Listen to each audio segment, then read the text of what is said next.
I mean, we always say to our sellers, you know, the best thing you can do is just move out of the house until the property gets under contract. All seriousness, we've had clients that have Yes, done that. But yes. just understand that getting people inside, even the nosy neighbor down the street who you think may just want to come in and say your decoration and then also kind of critique the way that the household is run, that's the person we want to get in the house because they're going to talk to a lot of other people. So let your home be. Hey, welcome back. Thanks for tuning in. As always, it's really great to see you. You know, we're here in downtown Purcellville at Fireman's Field, anxiously awaiting the Cannons baseball season to start. So we're here to grab the best seats. It will be so much fun. Well, it's going to be a blast. It's going to be a terrific year. They did very well last year. We anticipate the same this year. Hey, you know, last week we left you with kind of a market statistics report. And one of the things that really stood out is the dramatic increase of inventory that we're starting to see. And year over year, we reported that it was up 27% over the same time in 2024. That's a lot more homes than they had last year. Dramatic change. So what that means for home sellers is that you have a lot more competition.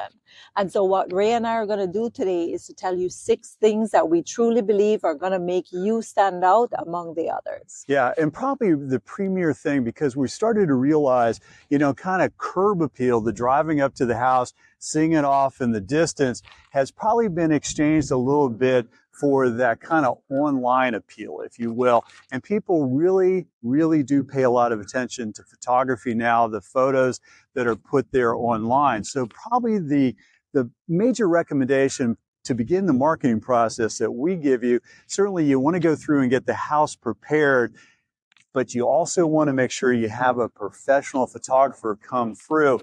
And it's a good idea for us to come in maybe, you know, the day before, a couple days before, help to stage, and then we always show up about an hour or two before that just to move the little things. And then we invite the photographer to come in, kind of take a look at it, walk around the house, and give suggestions as well. So online photography is becoming so important these days in marketing. Yes, and the professional you choose is also important because you want them to know the type of home you have, whether it's a townhome, whether it's a farm. It all depends their experience in that type of property. Yeah, and their mood, I think a lot of times, you know, what they're embracing, the you know, the overall marketing plan, I think is so essential. Very true.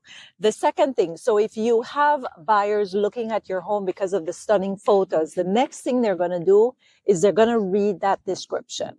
And so we pay a lot of attention to the words that we're using to describe your home.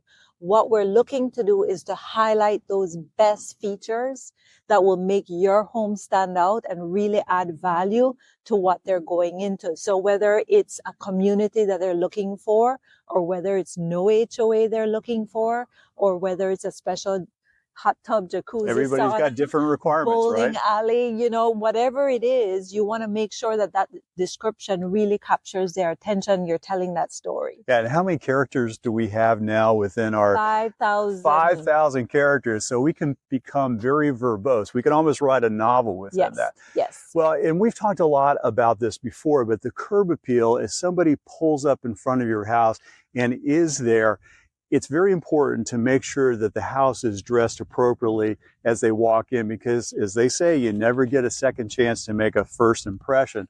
So you've got to get that outside down. We talked a little bit about getting the house ready during the winter time, making sure things were shoveled, things were just kind of cleaned off and safe.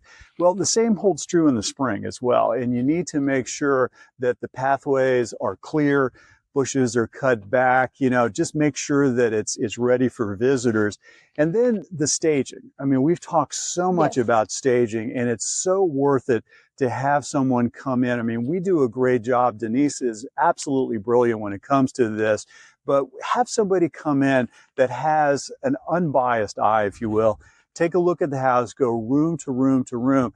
I mean, the days of bringing furniture in and out of houses, you may need that, but more than likely we can use the items that you already have, maybe put a few other select items, bring those into the house. But staging is ultra important, and we suggest to you, you can never start staging too early, right? Sometimes we're actually there 60, 90 days ahead of time starting to make, you know, delicate changes, sometimes major changes to a house. staging is so good. And this is generally Yes. your area of expertise. And what we try to stress is it's no longer going to be your home. Make it look that way. Take away anything that's We don't know personal. whose home it is yet, but we know it's not theirs anymore, right? That's right. And so the thing is, it helps the seller as well to kind of detach from their home, and because there is a lot of sentiment to that, and we realize that. But by putting away those personal pictures, the cookbooks, and all of those personal items, a buyer can really go in there and see their family moving into it. And that's the most important thing when you're selling your home, for sure. Yeah, absolutely. The next thing is social media, online marketing. Wow. It is huge. Up to 82% of buyers say that they found their dream home online. So guess where you need to be? This is where it's very important that you have experts who understand things and algorithms, search engine optimization. Those things change all the time, monthly. Yeah. And so it's very important to have your home on sale, not only on YouTube, Facebook, Instagram, but you also have to think about LinkedIn. You have to think about Google searches. All those things are so vital. And in marketing them, you're actually paying ads to get your home above everybody else's. Yeah, you know, and we have people that kind of push back on this and suggest that perhaps by putting the house on the market, by doing all the online coverage that we get, that the house is going to be like somehow just come out to the public view.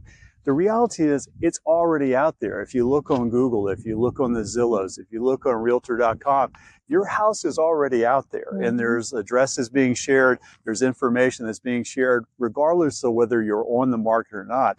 So it's a good idea to go ahead and embrace that and accept it and just, you know, again, charge full ahead. Yes. It's hard to kind of do a partial marketing online. You really have to do it all, or you need to stay offline. Correct. Right. Exactly. And then once you get that exposure, once you get that interest, I mean, we always say to our sellers, you know, the best thing you can do is just move out of the house until the property gets under contract. All seriousness, we've had clients that have done that. Yes. But just understand that getting people inside, even the nosy neighbor down the street who you think may just want to come in and say your decoration and then also kind of critique the way that the household is run, that's the person we want to get in the house because they're going to talk to a lot of other people. So let your home be available for showings. It doesn't mean it has to be available 24 hours a day, but certainly with enough notice, we suggest 24 hours notice. You should be able to welcome those people in, make them feel at home. You don't want to be there. Probably you don't want to have your agent there either, but make sure that the agent and the buyers that come through, they feel like they're welcome and that they want to be comfortable just taking a look around, right? Yes, yes. It all depends on the property, like you said, what type of style you're going to go with. But definitely it's part of that. And that's our 6th point, which is networking and communicating on a one-to-one basis with other people. And this is really where essential. Your realtors come in, because what we do is not just put it online and put it on Facebook and put it on the MLS and have open house signs and all of that stuff. But it's also about the networks, the groups we belong to, the associations, and really sharing that with our colleagues. That's so important to kind of get the word out, because you just never know where your buyer is going to come from. You do not. You know, open houses are a great example of that, right? Yeah. For sure. Yeah. And then I think last but not least, we certainly want to make sure that the people that you bring in are the professionals, and that you need to get a couple of great agents like Denise and myself that are helping you out, right? Yes. So I think, you know, again, get out to that big, broad network and make sure that your house gets absolutely as much exposure as you possibly can. So as always, you know, we hope the information we bring to you each week has been beneficial. And this marketplace, you know, the press, I don't think really wants to support this, but this marketplace is pretty vibrant at this point. I mean, inventory is starting to increase. So for you home sellers, that means a lot more competition. But for the buyers, that means a lot more opportunity, right? Yes, and we're definitely seeing those multiple offer situations, and it is neighborhood by neighborhood Oh, is no what doubt. we're finding it. Yeah. And there are those home sellers who are taking advantage of the opportunities in their neighborhood. If they're selling very quickly with, multiple offers, they're in. But the reality that most people, something has to happen in the lifestyle, whether it's the birth of a child, a marriage, that you need to change your home and get a larger home, Grandkids, right? or grandkids, and you're trying to downsize. Starting to learn the significance of grandkids. Yes. And so all of those things really matter. So regardless of what the reason is, if you are thinking of selling, please reach out. We're happy to help you. Yeah, we'll look forward to seeing you next week. There's a lot happening in the marketplace, so we'll bring it to you as soon as we hear about it. Bye. See you soon.